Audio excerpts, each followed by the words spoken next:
তৈরি করেছেন। কেন?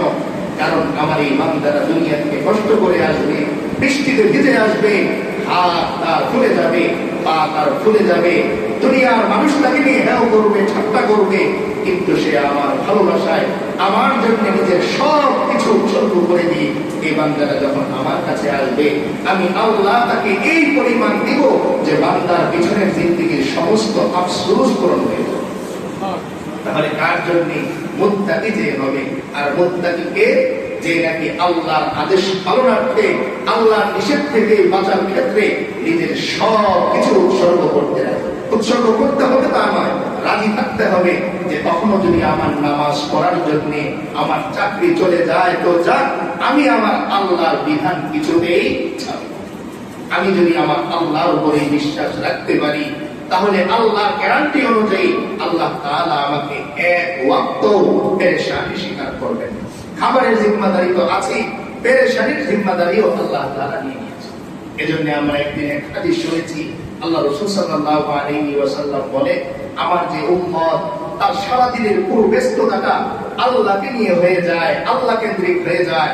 বান্দা সকালবেলা ঘুম থেকে উঠে আলহামদুলিল্লাহ শুকরিয়া আদায় শেষে সে পানির বোতলটা ধরতে যায়, বিসমিল্লাহ বলে, ঘর থেকে সে বের হয় বিসমিল্লাহ বলে, অফিসে সে যে বসে বিসমিল্লাহ বলে বসে, আবার ওঠার সময় বিসমিল্লাহ বলে ওঠে, আবার বাসায় ফেরার সময় বিসমিল্লাহ বলে রওনা দেয়, বাসায় ফিরে আবার বিসমিল্লাহ বলে ঘরে ঢুকে। পুরো দিন যখন বান্দা আল্লাহ আল্লাহ আল্লাহ কেন্দ্রিক তার দিনটা কি করে ফেলে, আল্লাহ তাআলা বলেন আমার ওই বান্দা এই 24 ঘন্টায় যা কিছু প্রয়োজন আমি আল্লাহ তার এই সব কিছুর ব্যবস্থা নিশ্চয় করে দিই। আজকাল আমাদের বরকত কেন নষ্ট হয়ে গেছে? একই গাছ, আগে ফসল হতো, ফল হতো, এখন আর হয় না। একই পুকুর, আগে মাছ হতো, এখন আর হয় না। কেন? কারণ আমি আমার আল্লাহর সাথে সম্পর্ক নষ্ট করে ফেলেছি। পুকুরের মধ্যে যখন প্যাড না থাকে, বৃষ্টি হলে যখন পানি বেড়ে যায়, মাছগুলো অটোমেটিক আস্তে আস্তে এখান থেকে পালিয়ে যায়।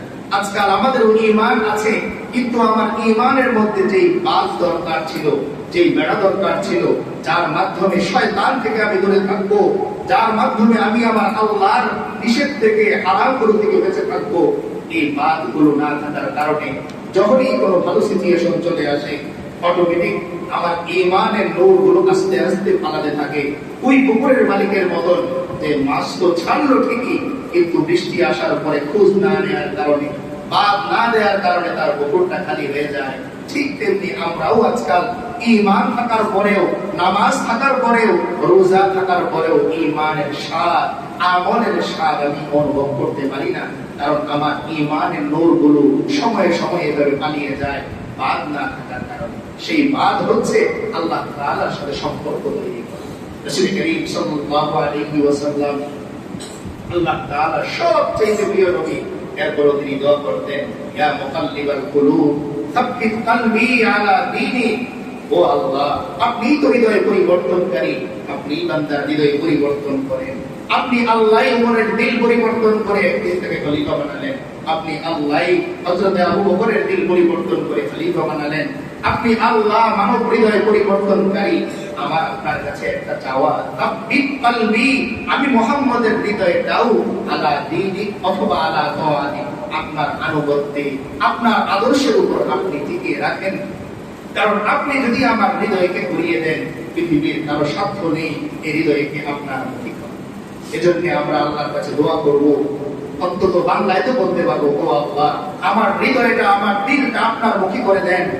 আজকাল যেমন আমার হৃদয়টা বাবামুখী, চাচামুখী, সমাজমুখী হয়ে আছে, আমার এই সমস্ত মুখীগুলো দূর করে দিয়ে একমাত্র আপনার মুখী আমাকে করে দেন। এইভাবে আমরা দোয়া করব।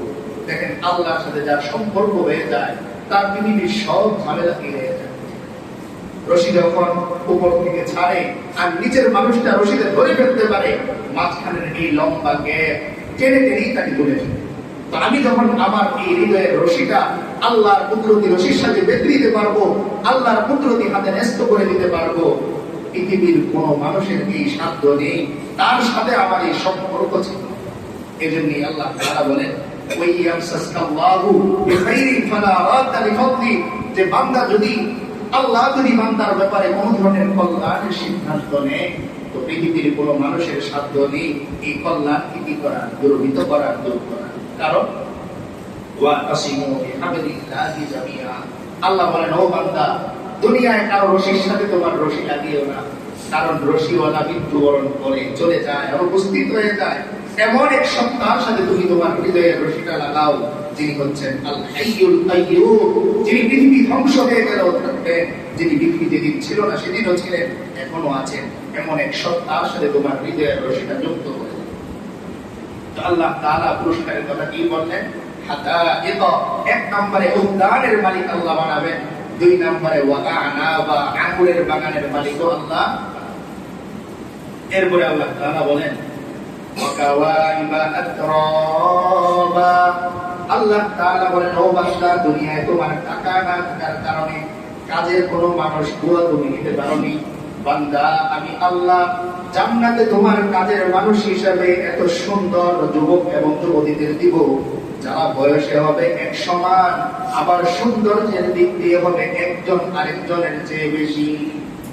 তাহলে একদিকে বয়সে হবে তারা সমান, যারা সেবক হবে সেদিকে হবে তাদের বয়স হবে সবার সমান, কিন্তু সৌন্দর্যের দিক দিয়ে একজন আরেকজনের চেয়ে বেশি। তাহলে এক নম্বরে আল্লাহ তাআলা উদ্যানের মালিক বানাবেন, দুই নম্বরে আগুনের বাগানের মালিক বানাবেন, তিন নম্বরে কাজের মানুষ, সহজে বললে কাজের মানুষ আল্লাহ তাআলা দিবেন। এরপরে আল্লাহ বলেন